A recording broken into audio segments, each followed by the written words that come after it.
This recipe is almost 50 years old.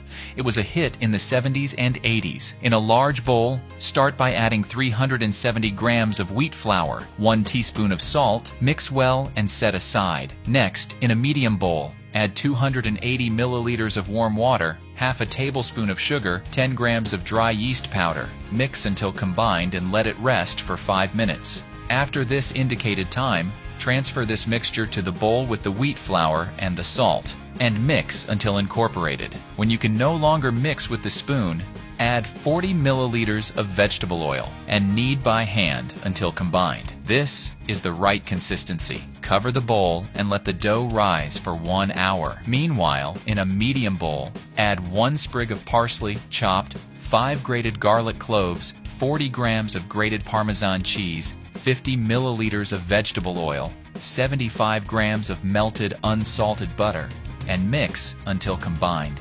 This is the right mix. Once the dough has risen, transfer it to a countertop greased with vegetable oil and shape it into a cylinder. Take this time to share this video and write in the comment section the name of the city from which you're watching it, and we'll make sure to leave a heart especially for you.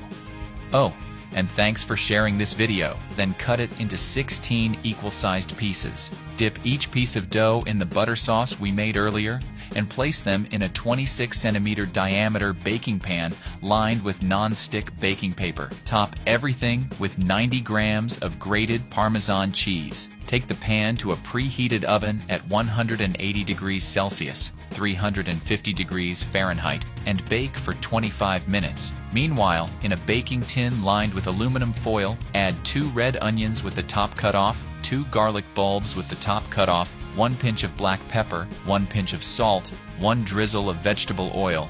Wrap everything in foil. Take to a preheated oven at 200 degrees Celsius, 400 degrees Fahrenheit, and bake for 15 minutes.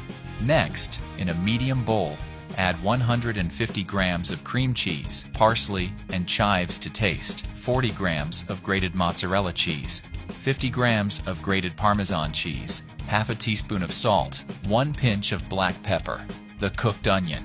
I hope you're enjoying the recipe. Share it with your friends. By doing so, you'll be helping us go even further. Also add the cooked garlic and mix all the ingredients together until combined. This is the right mix. Serve this creamy sauce with the baked bread. That recipe is ready. You may now serve and enjoy it. I hope you liked this recipe.